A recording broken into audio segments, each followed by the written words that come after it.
Harvestella starts out with the main character waking up in a village on a dark day, where all the residents are holed up in their homes.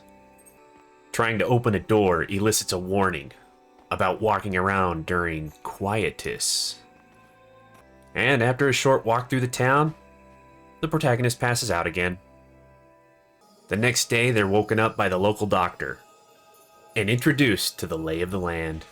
After getting a small house and a plot of land to farm, events lead to an adventure to every Seaslight so they can figure out what is causing the current mess and chaos touching every corner of the land.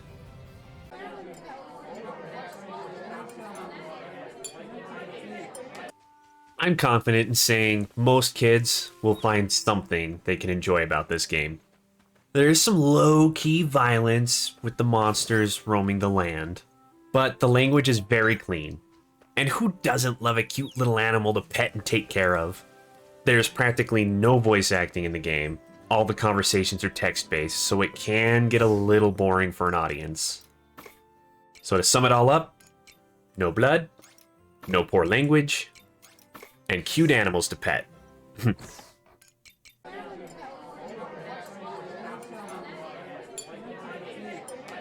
Harvestella tries to mix a classic farming sim with classic Square Enix end-of-the-world RPG mechanics.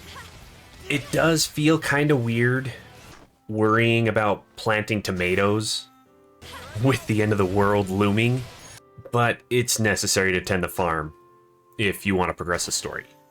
Money is very important for upgrading gear and the farm. At the very beginning is character creation, with the choice of a male character, female character, or non-binary. And then just 2 different character models to choose from, with the ability to choose skin color, hair color, and eye color.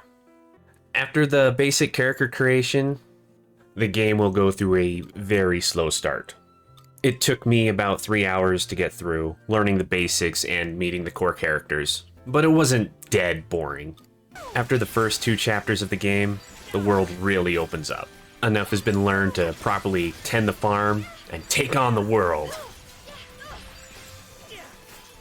Being a farming sim, there are only so many hours in the day that can be used for production. 6 a.m. to midnight before you pass out and the next day comes.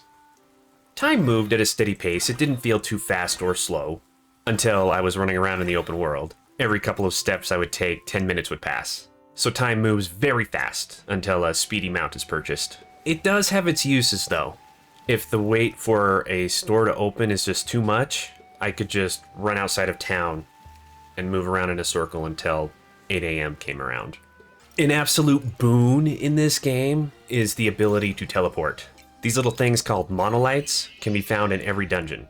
They would allow me to teleport to another monolight within that dungeon, or even my home if it was getting too late in the day and I really had to get back. Another farming staple is the use of stamina. Everything done on the farm, combat, and sprinting costs some stamina to do. Thankfully, the character doesn't pass out when all their stamina's gone. They just can't do anything else. So the main character possesses like a multi-tool sword for working around the farm. It can turn into a hoe, a watering can thing, and even a fishing pole, along with plenty of other tools. I loved how watering crops worked. Instead of moving up to every crop and hitting a single button to water it, an infinite amount of water comes out of the rod, allowing you to walk to every single crop until everything is drenched. And it didn't feel like a lot of stamina was wasted in the process. The only thing I really didn't like about the farming aspect was selling my crops. There wasn't an option to sell in town. Everything must be sold from the shipment box found on the farm. So on the day when the crops come in, I couldn't sell them and buy more seeds to plant on the same day. I had to wait for the shipment to go out that night. Later in the game, when I had a lot of excess money, I could buy more seeds in the same day. But when starting out, losing a day like that really sucked. A nice thing in the game when it came to farming was the addition of fairies to the farm. After helping with a Seaslight, a new fairy would show up and add tasks into a special book. After so many tasks are complete, they rewarded me with various blueprints and character upgrades to use around the farm, like less stamina when planting seeds, or the ability to harvest a ton of crops at once.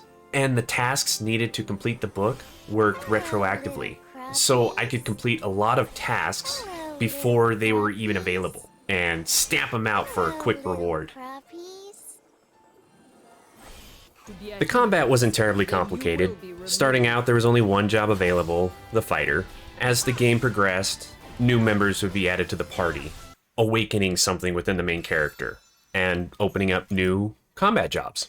A total of 3 jobs can be equipped at once, for a quick change between fighting styles, with a minor cooldown on the job that was just used. The various jobs would use different elements for combat. Every enemy will have at least one weakness to a specific attack, like physical, fire, wind, etc. So depending on the enemies found in a dungeon, different jobs should be equipped to really tear through it. And the jobs have their own skill trees that can be unlocked with job points, or JP, gained from using that job in combat. The skill trees add different moves that can be used and some passive skills.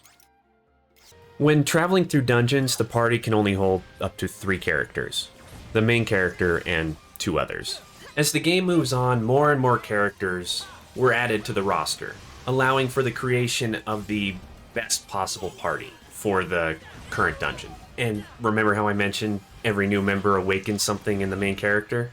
They all come with their own job, and that's what gets awakened because of magic or something. So I could see what every character could do because I could use their job. Besides the main character, party members are passive and will do their own thing. Their equipment can't be swapped out for anything else. They are what they are.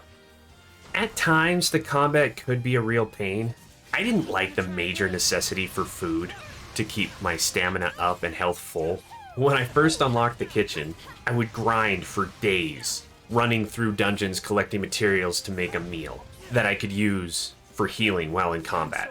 But there's only so much space in the character's stomach that I would end up filling it very fast and couldn't eat anymore.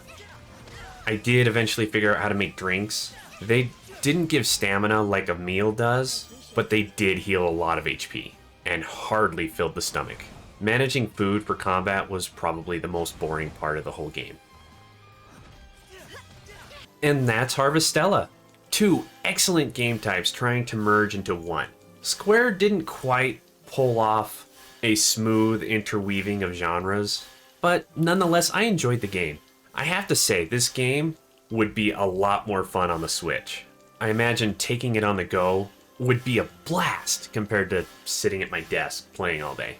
All in all, I'm throwing this game on my mid-shelf. An excellent game to pass the time on a boring day. If you've played it, let me know your thoughts in the comments below. And if you enjoyed my review, hit that like and subscribe for more reviews. And I can see you in the next one. Bye!